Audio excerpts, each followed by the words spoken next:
Or he said public nuisance, and I thought that was a bit strange. And when I got the actual charge, which was allegedly violating section 176.3 of the Canadian Criminal Code, I learned that there's a law, or was anyway, that prohibits disrupting the order and solemnity of religious services. And this law was being misused by the SPVM and the criminal justice system, and indeed Montreal Unitarians, including Jeremy Searle, to shut down my protest in front of the church. The whole idea was to, either get me convicted of this law and possibly even throw me in jail for 2 years, because that's the penalty, is 2 years in jail if you are convicted. Or, maybe kind of like try to bully me into signing a peace order. And that's pretty well what happened. At one point, the Crown prosecutor offered to drop the charges if I signed a restraining order, if I signed a peace order that basically said that, I won't protest in front of the Unitarian Church of Montreal for a year. And I refused. I said, no, I'm not signing that, because as far as I'm concerned, what I'm doing is perfectly legal, and I'm very confident you can't convict me. And so let's go to trial. And that's what we did. And so, because I felt the charges were so spurious, so flimsy, so weak, and I thought, what? I don't really need a lawyer for the trial, for the initial trial. I said, worst case scenario, I'm found guilty because I got a bad judge or something. If that happens, then what I'll do is I'll get a lawyer and go to appeal. But I said, for the initial first trial, I will represent myself, because I'm very confident that they cannot convict me on this. It's just impossible, essentially. That I can easily introduce all kinds of reasonable doubt and show that they really have no grounds to convict me of this crime. And so I defended myself. And I dare say I did so quite successfully with absolutely minimal preparation. I didn't do a whole lot of studying of the law and this and that. I had the evidence, or so-called evidence, against me provided to me by the Crown prosecutor. I went over that. I went over, the various claims that were being made.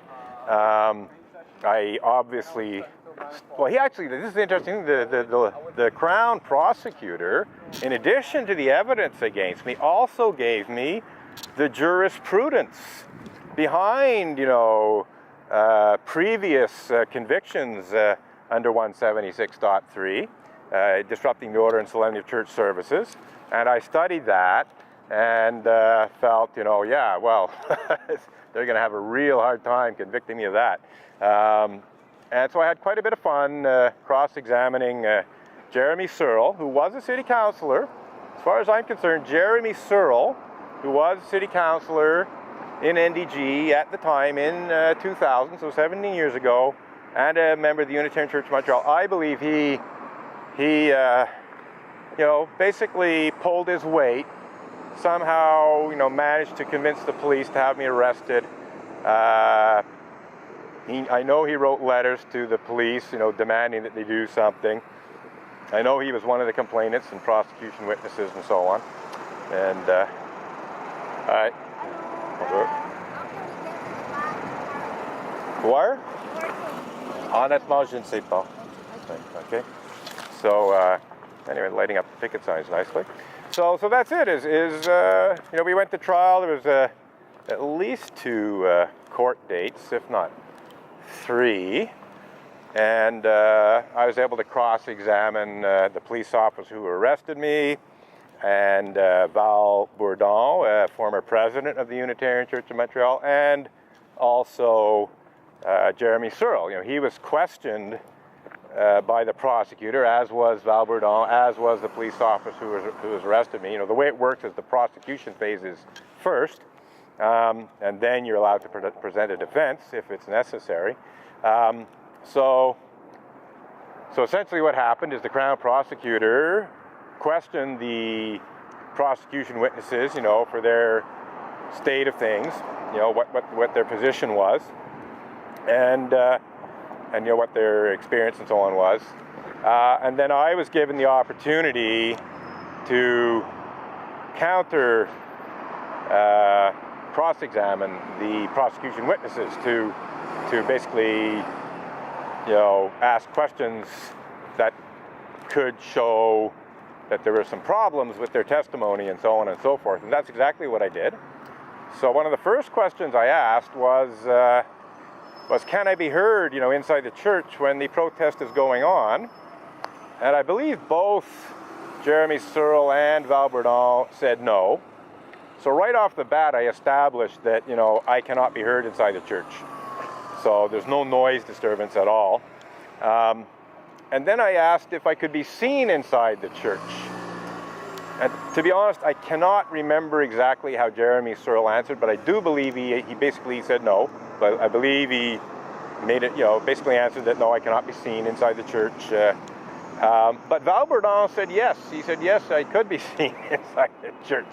And now I knew this was pretty well impossible because the church sanctuary where the services are being held is like a solid brick wall. There's 4 slit windows in it. 2 are very high up. 2 are lower down.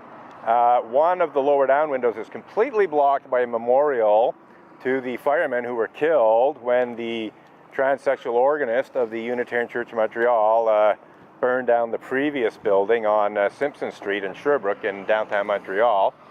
So that memorial totally blocks the window. Nothing can be seen out it. So there's only one fairly high up, like it's basically at my head level, slit window, and it's actually perpendicular to where people are facing if they're watching the minister. If they wanted to see me, they'd have to turn their heads right, and there'd have to be no blockage, like other heads in between. They might see the top of my head go by the window. So I essentially cannot be seen. So when Valmir Bourdon answered yes, I said, how? How can people see me? And he comes back with, people are staring at you through the lobby windows. So what he meant was, the entrance to the church does have a big lobby window, pane glass window. And yes, some people do look at my protest, apparently willingly, through that window. And so my next question to Val Bourdon was the following: do you celebrate church services in the lobby? To which he responded with a long, drawn-out, dejected, no, kind of thing. It was really quite amusing to hear. So Val Bourdon established that, well, guess what? I can't be seen inside the church. So I established that I cannot be heard. I established that I cannot be seen. So the next question was, has any church service ever been disrupted? I'm being accused here of disrupting the order and solemnity of church services. So how have I and my protest actually disrupted a church service at the Unitarian Church of Montreal? And what happened is both Valmir Bourdon and Jeremy Searle came back with things along the lines of, oh, well, I feel terribly uncomfortable inside while I know you're out there protesting.